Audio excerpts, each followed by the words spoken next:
Halo, selamat pagi sahabat Nangogi. Kembali lagi di channel Petani Milenial 78.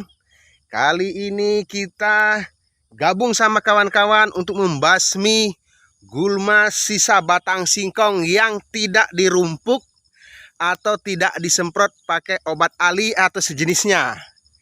Sahabat, Anda bisa lihat di belakang saya, rumput atau gulma sisa batang singkong lumayan rimbun sahabat ya. Oke sahabat tani, kita ikuti video selanjutnya. Jangan lupa bagi Anda yang baru menemukan channel ini, bantu kami dengan cara subscribe, like, dan komen. Jangan lupa di-share ya. Dan jangan di-skip. Siapa tahu Anda pernah mengalami bercocok tanam menanam singkong, tapi mengalami senasib dengan apa yang kita lihat pada hari ini. Oke sahabat, kita lanjut videonya. Kita berada di Kabupaten Mesuji, Kecamatan Meserdang, Desa Moro-Moro.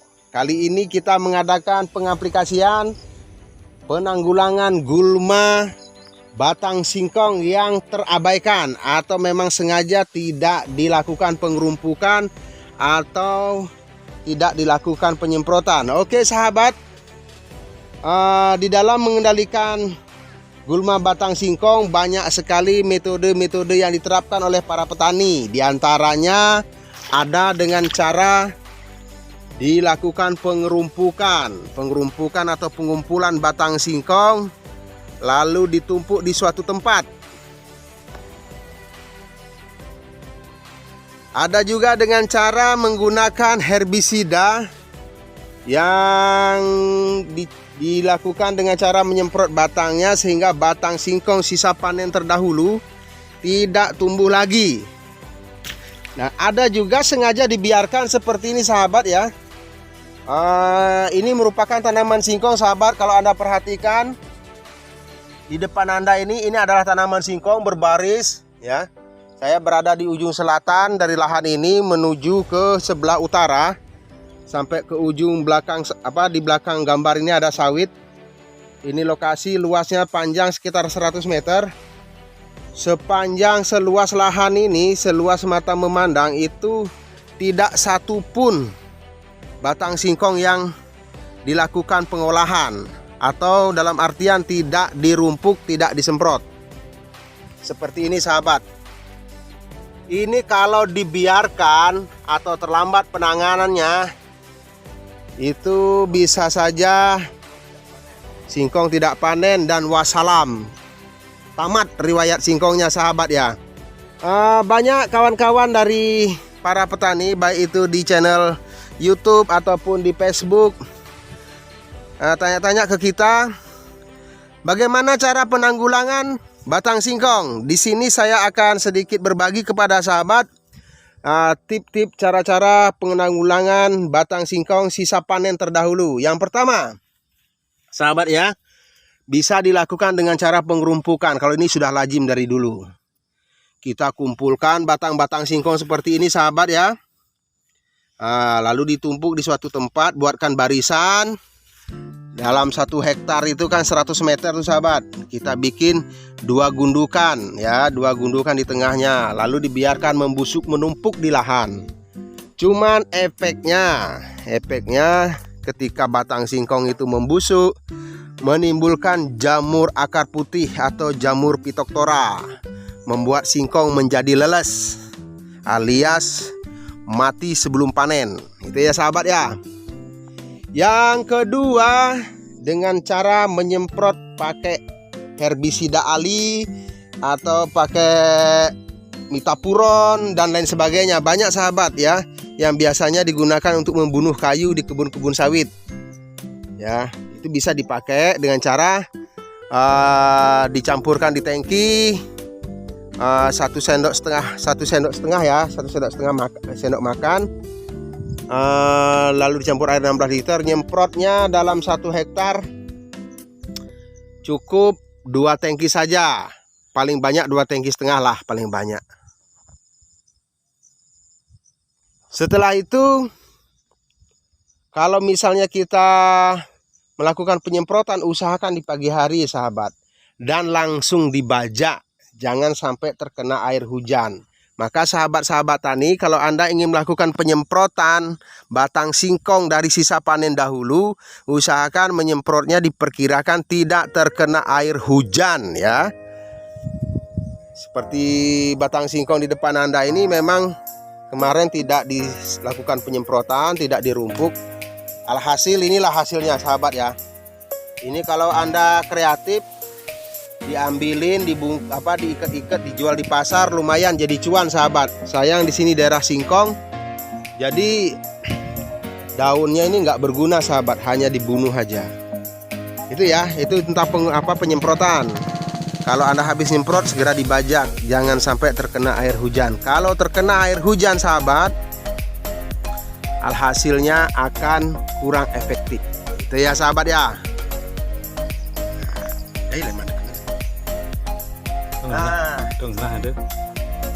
Halo. Yang ketiga adalah penanggulangan dengan cara menyemprot batang singkong yang sudah tumbuh atau gulma batang singkong yang sudah tumbuh. Kita menggunakan obat herbisida paraquat atau obat kontak. Kalau Anda ingin melihat, ini obatnya. Di zoom agak dekat, mereknya.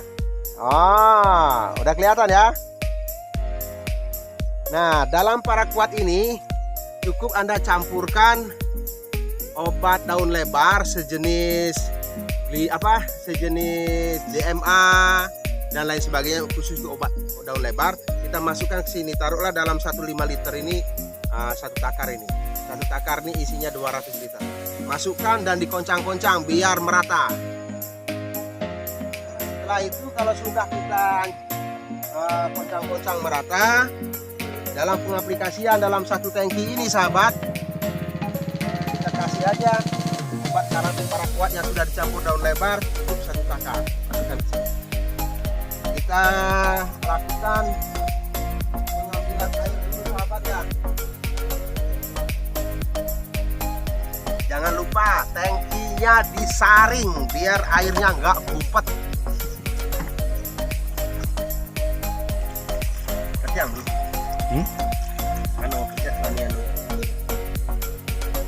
Ceng kuning.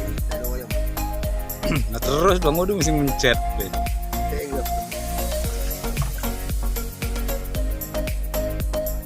Lumayan capek ya sahabat ya, sing sabar.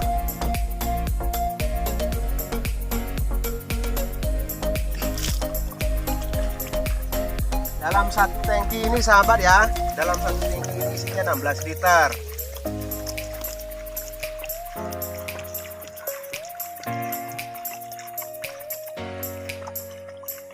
Ini airnya dari air sumur bor sahabat ya. Kalau bisa pakai air bersih, jangan pakai air got yang kotor. Kalau pakai air got yang kotor, rumputnya nggak mati.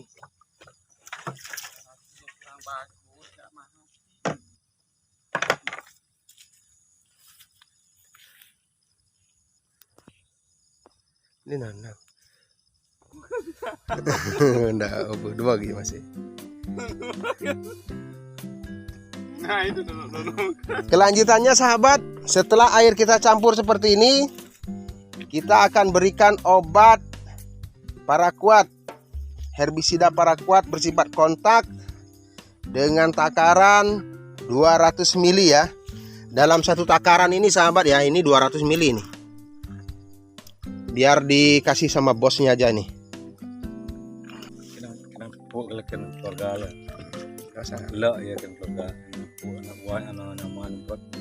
Ini kita pemberian obatnya cukup 200 ml ya sahabat ya.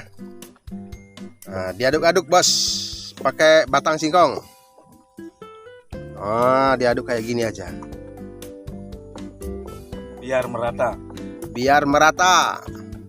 Biar hasilnya cukup memuaskan. Aduk, biar merata. Kalau daun singkong seperti ini sahabat, biasanya dari baja ya, dari habis baja dan terkena hujan itu kurang lebihnya dia sekitaran berumur antara 13 hari sahabat ya. Bagi Anda yang punya lahan singkong yang habis panen dan melakukan pengolahan lagi, tidak melakukan pengerumpukan, tidak melakukan semprot batang singkong, maka Anda harus hati-hati. Ketika memasuki umur 13 hari, Anda sudah harus terjun. Carikan orang, sampean dan sama teman-temannya ikut kerja nyemprot, supaya ini gulma tidak mengalahkan tanaman pokoknya. Karena yang kita cari adalah tanaman indukan atau tanaman pokoknya. Ini tanaman pokoknya sahabat ya. Nih. Ini kalau sampai didahului sama inang pengganggunya, tanaman singkong juga sih sebenarnya, hasilnya tidak memuaskan. Bisa jadi malah nggak panen ya sahabat ya. Terus cara penyemprotannya sahabat ya, kita ambil saja daun-daun singkong tumbuhan yang tidak kita pakai ini atau yang tidak kita inginkan, kita semprot. Perkirakan daun yang kita pelihara tidak terkena, tapi daun gulma yang tidak kita pelihara harus kena rata gitu ya. Sedangkan pengompaannya jangan terlalu kencang, jangan terlalu padat. Kita takutnya nanti keluar embunnya terlalu banyak gitu. Tidak terlalu banyak keluar embunnya.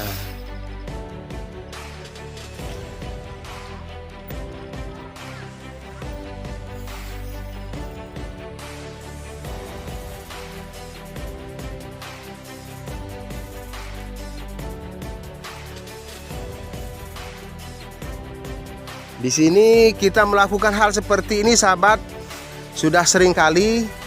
Kalau Anda bertanya sebenarnya yang benar seperti apa pengendalian batang singkongnya, maka ada 3 pilihan sahabat ya. Yang pertama, dirumpuk.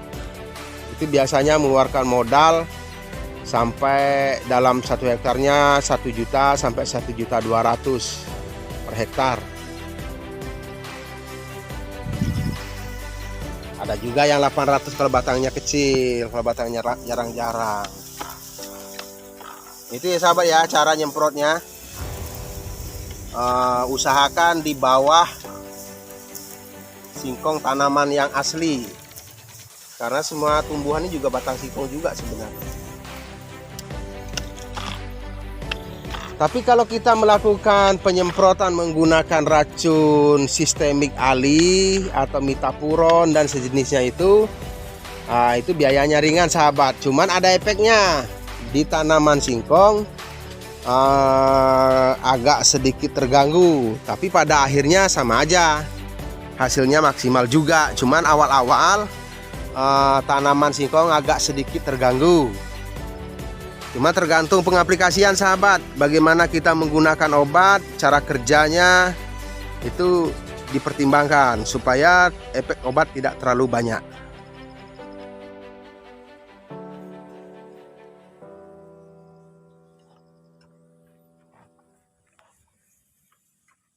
Jadi ada 3 pilihan dalam pengendalian batang singkong yang tidak dirumpuk. Yang pertama sudah saya terangkan dengan cara dirumpuk, dikumpulkan di suatu tempat.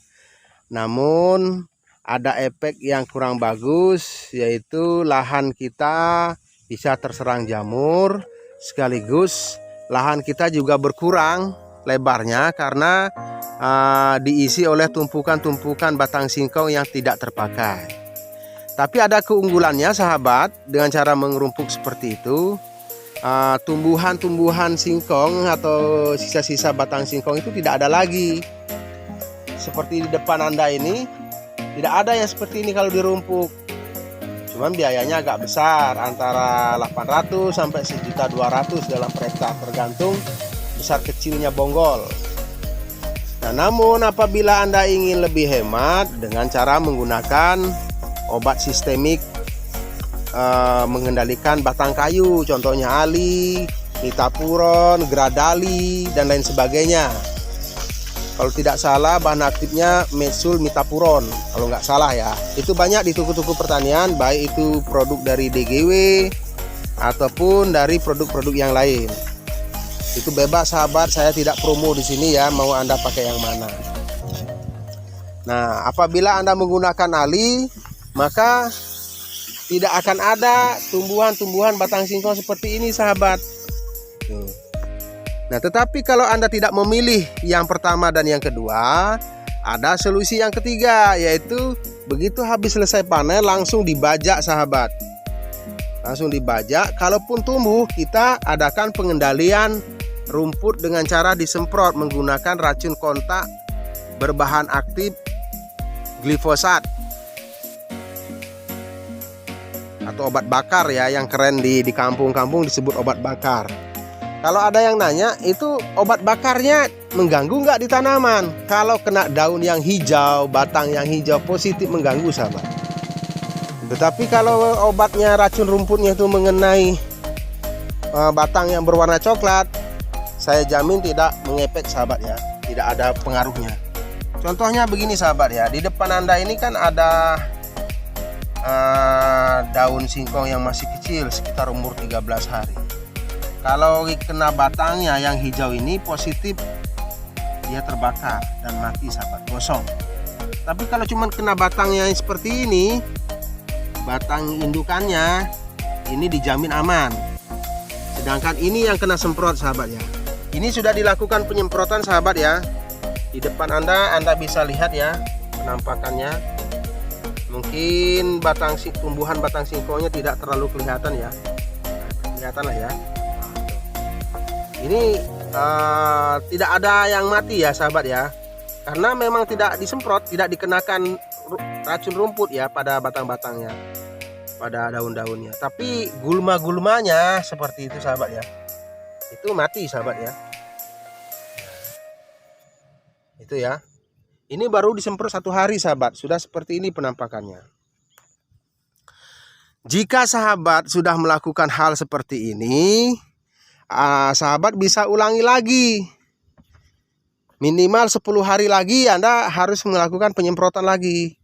Kenapa disemprot lagi, Pak? Kan sudah mati. Iya, benar, sudah mati ya, sahabat ya. Tapi ada beberapa batang singkong yang belum tumbuh. Seperti ini, sahabat ya, contohnya ya. Nah, kalau posisi tunas singkong seperti ini, meskipun terkena racun kontak, dia nggak mati, sahabat ya. Nah, seperti ini ya, dia nggak mati. Nah, jadi 10 hari kemudian dia besar. Nah, ini kita adakan penyemprotan susulan, sahabat. Jadi 3 metode, 3 pilihan metode yang saya tawarkan kepada sahabat. Silahkan sahabat pilih salah satu di antaranya. Mana yang menurut Anda ringan atau nyaman atau cocoknya gitu. Atau Anda sedang berada di posisi mana? Oke, sahabat ya. Oke, sahabat-sahabat tani, mungkin video kita kali ini kita cukupkan sampai di sini. Sekali lagi mohon dukungannya dengan cara di subscribe, like dan komen. Jangan lupa di share di grup-grup Facebook Anda, agar banyak petani-petani kita bisa mendapatkan pengalaman-pengalaman seperti ini. Atau Anda sudah lebih dahulu mempunyai pengalaman seperti ini, boleh komen-komen juga di kolom komentar. Dan terima kasih kunjungannya. Videonya kita akhiri sampai di sini, sahabat. Salam hijaunya hari esok dimulai hari ini. Kita yang muda yang berkarya. Kalau bukan kita siapa lagi? Kalau bukan sekarang kapan lagi? Sampai jumpa di konten-konten berikutnya. Terima kasih. Salam Radiosa.